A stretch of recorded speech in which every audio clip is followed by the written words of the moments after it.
18 देख रहे हैं आप और मैं हूं आपके साथ अमनदीप। चलिए बुलेटिन की शुरुआत करेंगे एक बड़ी खबर के साथ में। सर्जिकल स्ट्राइक पर विवादित बयान सामने आया। दिग्विजय सिंह ने विवादित बयान दिया है।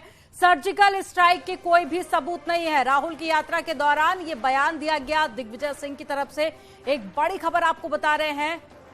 दिग्विजय सिंह ने सर्जिकल स्ट्राइक को लेकर विवादित बयान दिया और कहा कि सर्जिकल स्ट्राइक के कोई भी सबूत नहीं है। राहुल गांधी की भारत जोड़ो यात्रा के दौरान में ये बयान दिया गया।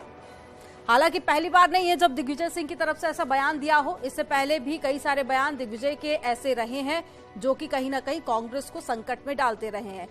मध्य प्रदेश के पूर्व मुख्यमंत्री दिग्विजय सिंह ने एक बार फिर से विवादित बयान दिया है और क्या कुछ कहा वो भी आपको सुनवाते हैं। स्ट्राइक की बात करते हैं कि हमने इतने लोग मार गिराए, लेकिन प्रमाण कुछ नहीं। केवल झूठ का पुलिंदा से ये राज कर रहे हैं। मैं आपसे कहना चाहता हूं, ये देश सबका है। सर्जिकल स्ट्राइक की बात करते हैं कि हमने इतने लोग मार गिराए, लेकिन प्रमाण कुछ नहीं। केवल झूठ का पुलिंदा से ये राज कर रहे हैं। मैं आपसे कहना चाहता हूं, ये देश सबका है। सर्जिकल स्ट्राइक की बात करते हैं।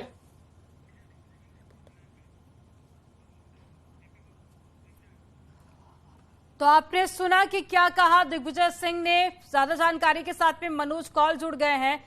मनोज, हालांकि पहली बार नहीं है जब दिग्विजय सिंह ने ऐसा बयान दिया हो। एक बार फिर से विवादित बयान देकर कहीं ना कहीं कांग्रेस पार्टी को संकट में डाल दिया है। बिल्कुल, दिग्विजय सिंह माने जाते हैं विवादित बयानों के लिए, और आज उन्होंने जिस मौके पर ये बयान दिया है वो बहुत ही महत्वपूर्ण है। क्योंकि अभी जहां एक तरफ कांग्रेस ये दावा करती है कि भारत जोड़ो यात्रा जो है वो जिलों को जोड़ने वाली यात्रा है, नफरतों को मिटाने वाली यात्रा है, जो गरीबी के खिलाफ यात्रा है या अनएम्प्लॉयमेंट के खिलाफ यात्रा है, वहीं आज दिग्विजय सिंह ने जब ये बयान दिया तो उन्होंने किसी पार्टी को निशाना नहीं बनाया। ये बहुत महत्वपूर्ण इसलिए है क्योंकि उन्होंने सीधा आर्मी की कार्यशैली पर ही प्रश्न चिन्ह लगा दिया है।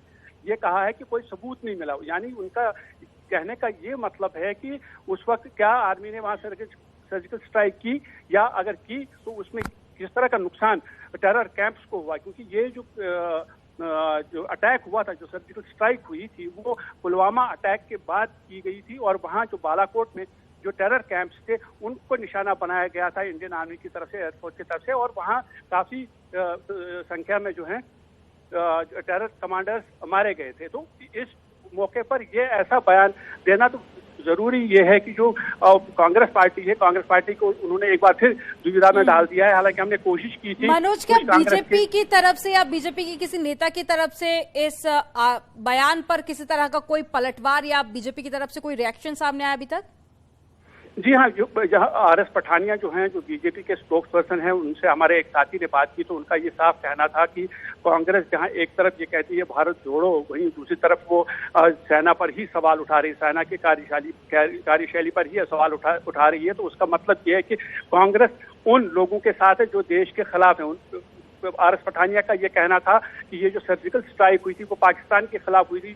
वो पाकिस्तान जो हमारा दुश्मन मुल्क है, जिसने जो यहाँ आतंकवाद को फैला रहा है, चाहे वो जम्मू कश्मीर हो या बाकी जो हिस्से हों देश के, वहां पर उनके खिलाफ जब ये टेरर स्ट्राइक की थी, जब ये टेररिज्म के खिलाफ सर्जिकल स्ट्राइक की गई थी, तो उस पर ही अगर कांग्रेस सवाल उठाती है तो उसका ये साफ है कि कांग्रेस उन लोगों के साथ मिली हुई है जो देश का भला नहीं चाहते हैं। वहीं दूसरी तरफ जो पीडीपी है, पीडीपी ठीक है मनोज, रोकना चाहूंगी। राकेश त्रिपाठी जी हमारे साथ में जुड़ गए हैं, बीजेपी के प्रवक्ता। राकेश जी, पहले तो बहुत स्वागत आपका न्यूज 18 में। और दिग्विजय सिंह का जो विवादित बयान ही कहा जा रहा है उसे, कि किस तरह से वो सेना पर ही अब सवालिया निशान खड़े कर रहे हैं, ऐसे में आप क्या कहेंगे इस पर? देखिए, दुर्भाग्यपूर्ण है, कांग्रेस पार्टी हमेशा भाजपा का विरोध करते करते भारत का विरोध करने पर उतारू हो जाती है। पहले भी कांग्रेस पार्टी ने इसी प्रकार से सर्जिकल स्ट्राइक और एयर स्ट्राइक को लेकर के सवाल उठाए थे और अब फिर कांग्रेस उसी बात को दोहराने का काम कर रही है। जबकि इस बात को स्वयं जिनका नुकसान हुआ उन्होंने स्वीकार किया, पाकिस्तान ने स्वीकार किया। पाकिस्तान इस बात से कितना पीड़ित हुआ है, इस बात को पाकिस्तान ने स्वयं स्वीकार किया। और उसके बाद भी बार बार इस बात को कांग्रेस पार्टी के लोगों के द्वारा या आम आदमी पार्टी या विपक्ष के अन्य नेताओं के द्वारा ये सवाल खड़े किया जाना, इस देश की सेना पर अविश्वास जताना है। ये इनकी देशभक्ति पर कहीं कहीं सवाल खड़े होते हैं जब वो ये बात कहते हैं कि देश की सेना ने सर्जिकल स्ट्राइक फर्जी की है, या उस पर किसी प्रकार के कोई सवाल उठाते हैं। देश की सर्जिकल स्ट्राइक देश के लिए एक अभिमान उत्पन्न करने वाली है कि देश अब उन देशों में शुमार हो गया जो अपनी सीमा से बाहर निकल करके किसी दूसरे देश में आतंक के ठिकानों को नष्ट कर सकते हैं। अमेरिका और इजराइल के बाद भारत तीसरा देश ऐसा बना जिसने भारत की सीमाओं को सुरक्षित रखने के लिए, भारत के नागरिकों की रक्षा के लिए अपने जान जोखिम में डाल करके दुश्मन जगहों तक घुस करके उनके आतंक के ठिकानों को नष्ट किया, और भारत के भीतर ही उसकी आलोचना करना, भारत के भीतर ही उस पर सवाल खड़े करना, ये बहुत दुर्भाग्यपूर्ण है, बहुत दुखद है। राकेश जी, लेकिन राहुल गांधी लगातार भारत जोड़ो यात्रा निकाल रहे हैं, लोगों को जोड़ने की कोशिश कर रहे हैं। ऐसे में कांग्रेस पार्टी के नेता ही इस तरह की बयानबाजी करके कांग्रेस पार्टी की जो छवि है वो कहीं ना कहीं धूमिल करने का काम कर रहे हैं। और दिग्विजय सिंह का ये पहला विवादित बयान नहीं है, आपको भी याद होगा कि एक लंबी फहरिस्त है। दिग्विजय सिंह जी तो राहुल गांधी जी के राजनीतिक गुरु हैं, मार्गदर्शक हैं, और वो लगातार राहुल गांधी जी को राजनीतिक तौर पर ज्ञान देने का काम करते हैं। राहुल गांधी की यात्रा इसीलिए मैं बार बार कह रहा हूं कि वो भारत जोड़ो यात्रा नहीं है, वो राहुल गांधी की छवि चमकाने के लिए, उनका चेहरा बचाने के लिए, जो इतनी लगातार पराजय हुई, पराजयों का ठीकरा राहुल गांधी पर न फूटे, इसके लिए किया गया एकमात्र प्रयास है।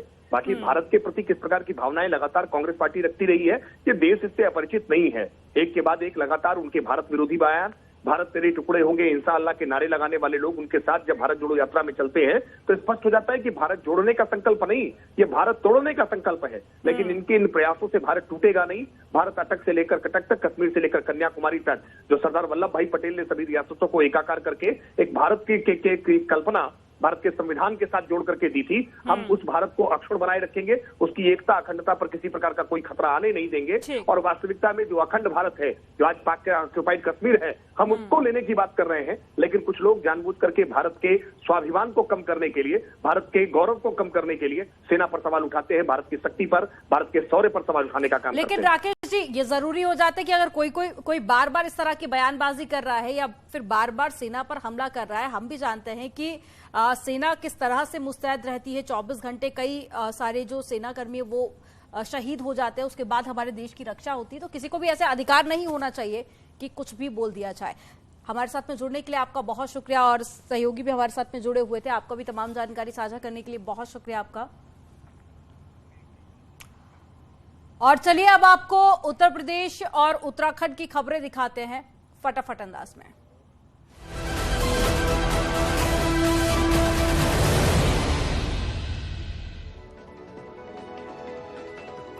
26 जनवरी को कर्तव्य पथ पर दिखेगी भारत की ताकत, फुल ड्रेस रिहर्सल में दिखा जवानों का हाई जोश।